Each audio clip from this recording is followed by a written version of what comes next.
Good evening. So, as this channel goes on and grows, and a big thank you to all the subscribers and all the new people and casual viewers and people who come across my videos, and even to people who disagree with me and give me a thumbs down or leave a comment saying that I don't know what I'm talking about. To all of everybody, thank you very much for watching and at least giving me the time. I do appreciate it. This channel is growing by leaps and bounds, a lot faster and a lot bigger than I ever thought it was going to be. So a big genuine thank you to everybody. And as the channel grows, people send me pictures and stories all the time. Like every day I get emails, which is great because it means I never run out of material or things to talk about. So if you'd ever like to send me pictures or a story or a question or something, that's not in the comment section, because the comment section is getting kind of out of control. So I look at them, but I don't always respond, and there's a lot of weird stuff on there, so I'm kind of staying away from the comments. But if you'd like to send me pictures of tracks or a structure or what you think is a Bigfoot or a Dogman or any kind of weird cryptid creature, or people send me news links all the time to stories. Most of the time I've already heard them, but people do. If you'd like to send me that stuff, it's Mattsquatch Presents, all one word, at gmail.com. The link is in the description to my email. I'm also on Twitter and Instagram as well. You guys can hit me up on there. But anyway, I wanted to talk to you guys about a subscriber, a fan of the channel, friend of the channel, has sent me a few pictures I wanted to talk to you guys about today. So when it comes to Bigfoot tracks, there seems to be a huge variety.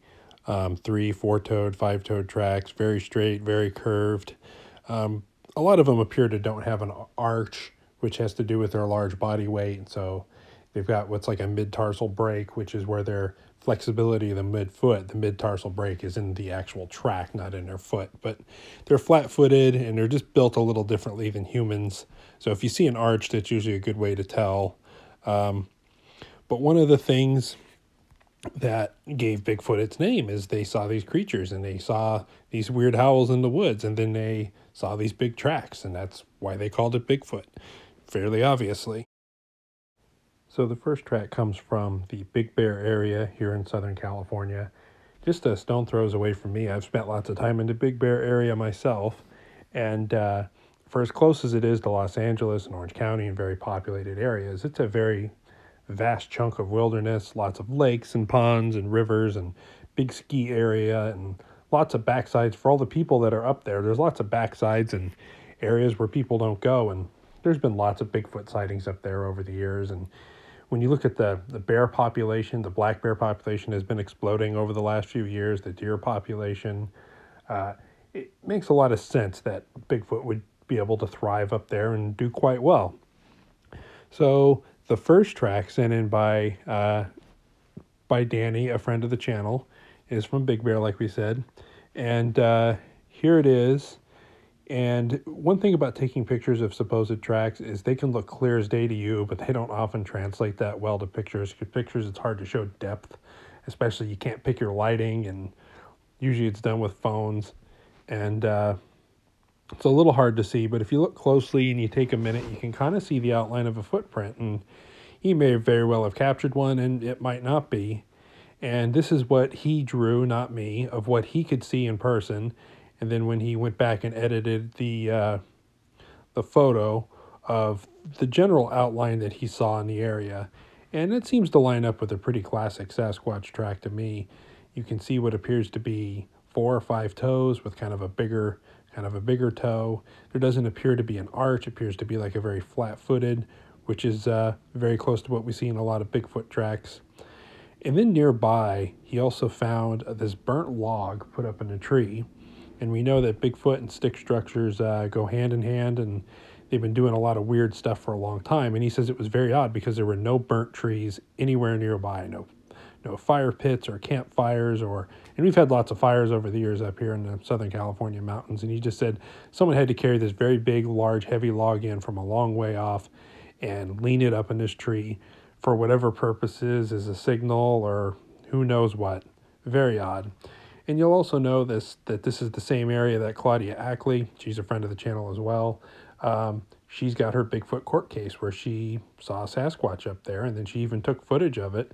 And she had a court case, and then I think she withdrew, and she was going to refile and try to prove that these things are real, which a lot of people who are into this stuff and subscribe to my channel do believe they're real. If you don't, that's okay too. Everybody's welcomed here. Here's a clip from some of the footage that she took with her phone of a very Neanderthal-looking monkey man in a tree kind of a thing. And she described it as a Sasquatch, and I 100% believe her. Even if, you know, she's maybe associated with Todd Standing, who I've had a history with in the past, and I don't necessarily agree with his work, but I do support her quite a lot. So our second track photo, also from Danny, is from the Land Between the Lakes, which is between the borders of Kentucky and Tennessee. It's the Golden Pond famous book where they set up a dam and flooded this whole valley kind of a thing, and then it turned it into a national recreation area, and there's elk and bison and a bunch of hiking trails and everything else. But there's a very dark history to this place, and a lot of history of Dogman and Bigfoot sightings, both being very aggressive, but mostly known for their Dogman reports of this large upright walking canine. And there's reports of mysterious attacks. There's one famous one about a family that was out camping that got torn apart by these things. And lots of sightings over the years. And it's kind of a strange area of where it's protected, but people can still go there, but a lot of people don't, and some people do. It's also a very pretty area. I've never been there, but I've seen lots of pictures. And it's kind of a hot spot for Dogman activity, and for people who are into this, people who are enthusiasts, quote-unquote researchers. Although researching a Dogman sounds like even a worse idea than trying to go out and make contact with Bigfoot, but that's just me.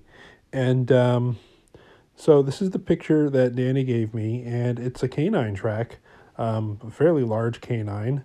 To be quite honest, I think he found a Bigfoot footprint in the first one with a log there, but with this one, I think it's a regular dog or a wolf or a red wolf or something like that. Or if it is, it could be a juvenile Dogman, only because of the footprints that I've seen of a Dogman that make the most sense is that a normal dog-type paw is for a quadruped. And I know there's lots of reports of Dogmen being quadruped, but they have the ability to run, walk, and do just fine on two legs. Is that it's a very narrow paw, and trying to balance, especially a larger animal on that narrow paw, is very difficult. So a lot of the Dogman tracks like you're seeing here, you notice that some are very dog-like, some look very, I don't even know what, almost dinosaur-like.